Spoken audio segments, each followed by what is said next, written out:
जय माता दी दोस्तों, शुभ कार्तिक मास की बहुत सारी शुभकामनाएं और आप सब अच्छे होंगे। ऐसी शुभकामनाओं के साथ हम चर्चा करते हैं कार्तिक मास के आगे के व्रतों की।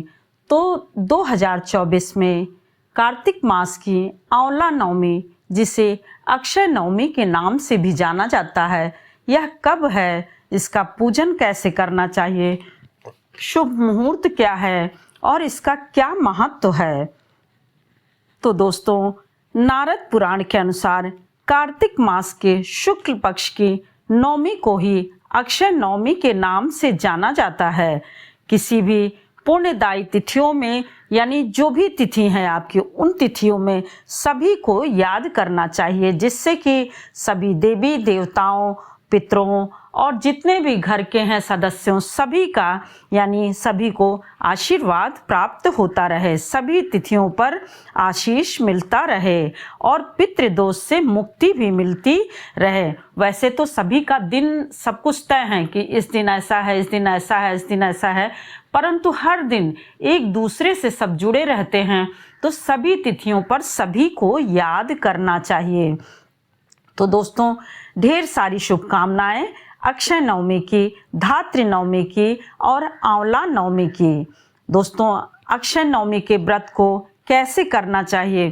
तो दोस्तों, अपने आप में यह एक विशेष तिथि है। यह नवमी के दिन ही जब रहती है, शुद्ध नवमी के दिन, तभी मनाई जाती है। जैसा कि आप देख रहे हैं कि नाम से ही यह बोधित हो रही है, यानी जानी जा रही है कि अक्षय नवमी, आंवला नवमी। अक्षय जो कभी भी नष्ट ना हो, उसी को अक्षय कहा जाता है। ऐसी मान्यता है कि इस दिन आप जो भी कार्य करते हैं, वह चाहे अच्छा हो या फिर खराब हो, वह कई गुना हो करके, जिस प्रकार से तुलसी, पीपल, बट आदि पवित्र वृक्षों की पूजा की जाती है, उसी तरह से आंवला भी आपका पवित्र वृक्षों में आता है। केला हो गया, आंवला हो गया, सभी तो, और वह भी इस समय कार्तिक मास में इन सारे वृक्षों का अपने आप में एक विशेष महत्व है। और वो भी कार्तिक मास में नवमी तिथि को आंवला की विशेष रूप से पूजा की जाती है।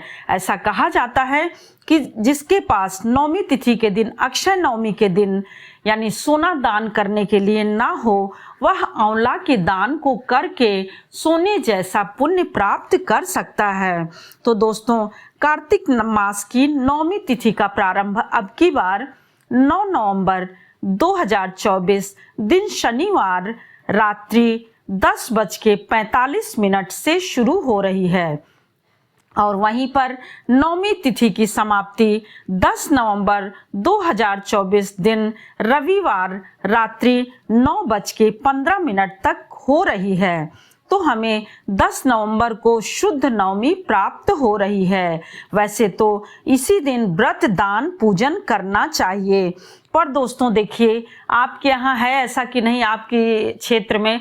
हमारे यहाँ मतलब कि रविवार मंगलवार जब होता था, शुरू से सासू माँ को देखते आ रही हैं, वो तुलसी माता में दीपक जलाती थी, रविवार मंगलवार को स्पर्श नहीं करती थी, दूर से ही दीपक रख देती थी, भोग रख देती थी। और जो पूजन होता था वह चाहे तुलसी माता का विवाह हो या फिर आप एक तरह से कोई भी मतलब व्रत रख लीजिए, चाहे वह सावन के सोमवार भी रहते थे तो भी जो है, या फिर आपका दीपावली में कुछ ऐसी चीज़ें रहती हैं जो कि स्नान और दान में करते रहती हैं लगातार। उसमें क्या करती हैं कि अगर आंवला के वृक्ष को, तुलसी के वृक्ष को रविवार मंगलवार जैसे नहीं छूने को मना रहता है, तो उस दिन वह स्पर्श नहीं करती थी, लेकिन दूर से दीपक जला देती थी। परंतु एक दिन पहले या फिर एक दिन बाद, वैसे तो आप एकादशी में भी आंवले के नीचे आप कोई भी फलहार कर सकते हैं, पूजन कर सकते हैं, परंतु देखिए अब की बार रविवार को है, तो कुछ लोगों के मन में संशय होगा कि जब हम आंवले के वृक्ष के नीचे जा नहीं सकते हैं, पूजन नहीं कर सकते हैं, तो हम व्रत क्यों रहें? तो दोस्तों देखिए, एक दिन पहले आप शनिवार को आंवला वृक्ष के नीचे जाइए, पूजन विधिवत करिए, भोजन अपना जो बना के सात्विक भोजन घर से ले जाइए, वह भोजन प्रसाद के रूप में ग्रहण करें, और नहीं तो आंवले का स्पर्श मत करिए। सारी चीज आंवले के नीचे बैठ करके आप कर सकते हैं, क्योंकि स्पर्श करने को ही मना किया गया है। सिर्फ वृक्ष को स्पर्श ना करें। और वृक्ष को स्पर्श करने में कच्चा सूत कैसे लपेटा जाएगा? तो कच्चा सूत आप दूर से, जो गोलाई है वृक्ष की, उससे दूर से जमीन में ही ऐसे गोले में रख दीजिए। दूर से दीपक जला दीजिए, जल चढ़ा दीजिए, भोग लगा दीजिए। इस तरह भी आप कर सकते हैं। और नहीं तो सभी चीजें, यानी जैसे सप्ताह से ज्यादा महीने, महीने से ज्यादा वर्ष, तो वार्षिक जो भी व्रत त्योहार आते हैं उनको करना होता है, उनको आप कर सकते हैं। तो जिसके यहाँ रविवार को पूजा ना होती हो, ना किया जाता हो, वह शनिवार को 7 बजे से लेकर के 12 बजे तक के अंदर आंवला नवमी की पूजा 9 नवंबर को भी कर सकते हैं। इस प्रकार से आंवला नवमी 10 नवंबर 2024, यानी जिस दिन 10 तारीख रहेगी, उस दिन ब्रह्म मुहूर्त में सुबह 4:55 से लेकर के 5:45 तक, सूर्योदय का समय 6:40 तक रहेगा और सूर्यास्त का समय 5:30 तक रहेगा। और शाम के समय ही राहु काल भी रहेगा, तो 4:10 से लेकर के 5:25 तक राहु काल रहेगा। तो शुभ कार्य कोई भी ना करें। इस दिन रवि योग भी लग रहा है, इसलिए आंवला नवमी का शुभ समय यानी रविवार के दिन का 7:34 से लेकर के सुबह 11:40 तक। इस दिन दान दक्षिणा और जो भी, मतलब देखिए, ज्यादा से ज्यादा जितना हो जाए उतना दान दक्षिणा करना चाहिए। कहते हैं कि इन सबको करने से ब्रह्म हत्या जैसे पापों से भी मुक्ति मिल जाती है, यानी नष्ट हो जाता है।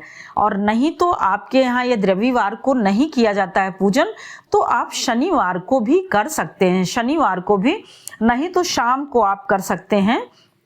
अब देखिए, रात्रि में तो कोई जाएगा नहीं शनिवार को, चूंकि रात्रि में 9 बजे के बाद लग रही है, तो रात्रि में तो कोई जाएगा नहीं। सुबह ब्रह्म मुहूर्त वाला आप कर सकते हैं, 4:55 से 5:45 तक। और नहीं तो देखिए, वर्ष भर के जो भी व्रत त्योहार होते हैं उनको उसी दिन मनाना श्रेष्ठ होता है, उत्तम होता है, क्योंकि उसमें दिन वार का ध्यान नहीं दिया जाता है। परंतु जिसके यहाँ दिया जाता हो वह अपने घर परिवार और अपने गुरु के अनुसार करें। आंवले की पूजा आप पंचोपचार विधि से कर सकते हैं, यानी स्नान कराइए, गंध, धूप, दीप, माला, फूल, अक्षत यह सब अर्पण करते हुए भोग जरूर लगाएं। भोग में आप पूड़ी जो है वह देशी घी की बनाएं, पूड़ी बनाएं, उसके ऊपर गुड़ रखें या फिर बताशा रखें, या जो भी और खाने पीने की सभी सामग्रियों को ले जा करके आंवला के नीचे आप भोग लगाते हैं और उसको ग्रहण करते हैं, तो यह कई गुना हो करके लाभ प्राप्त होता है। क्योंकि आंवले में इस दिन लक्ष्मी माता और विष्णु भगवान का निवास होता है। कच्चा दूध अवश्य चढ़ाएं, कच्चा सूत अवश्य लपेटें और घी और कपूर से आरती अवश्य करें। आंवले के नीचे स्वयं भी भोजन करें, ब्राह्मणों को भी खिलाएं और हो सके तो अपने परिवार सहित। अब दोस्तों देखिए, पहले तो हमारे गांव में यानी आंवला का पेड़ होता था बाहर, वहीं पे मिट्टी के चूल्हे पर भोजन बनता था और पूरे परिवार के लोग वहीं पर बैठ के भोजन करते थे। और कभी कभी तो ये होता था कि जब घर के एकदम बाहर रहता था तो पूरे 1 माह ही एक समय का भोजन वहीं पर बनता रहता था, क्योंकि चूल्हे में ही बनना रहता है, तो चाहे अंदर बने या फिर घर के बाहर रहे।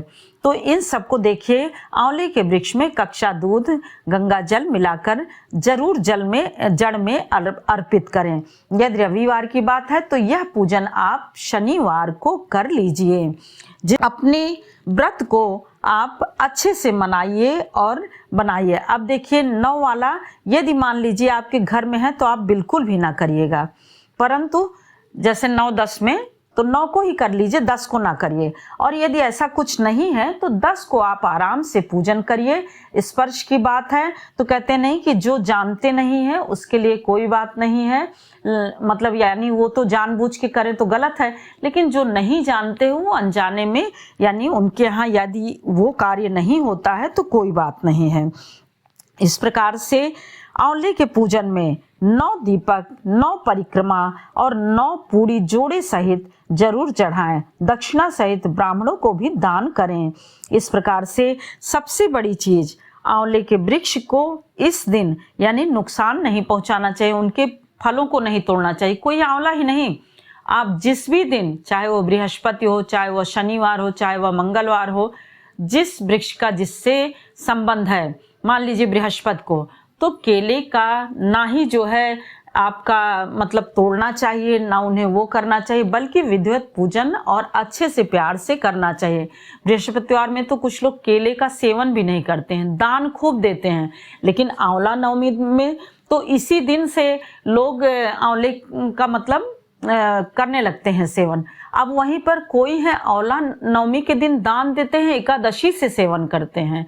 तो जैसा आपके यहाँ होता हो, और आंवले में माला, फूल, अक्षत, हल्दी, कुमकुम फूल, यह सब तो आप जरूर चढ़ाएं। और व्रत के बाद पारण से पहले कुछ जरूर दक्षिणा के रूप में निकालें। इस प्रकार से अपने आंवला नवमी के व्रत को पूर्ण करें, पूजन को पूर्ण करें।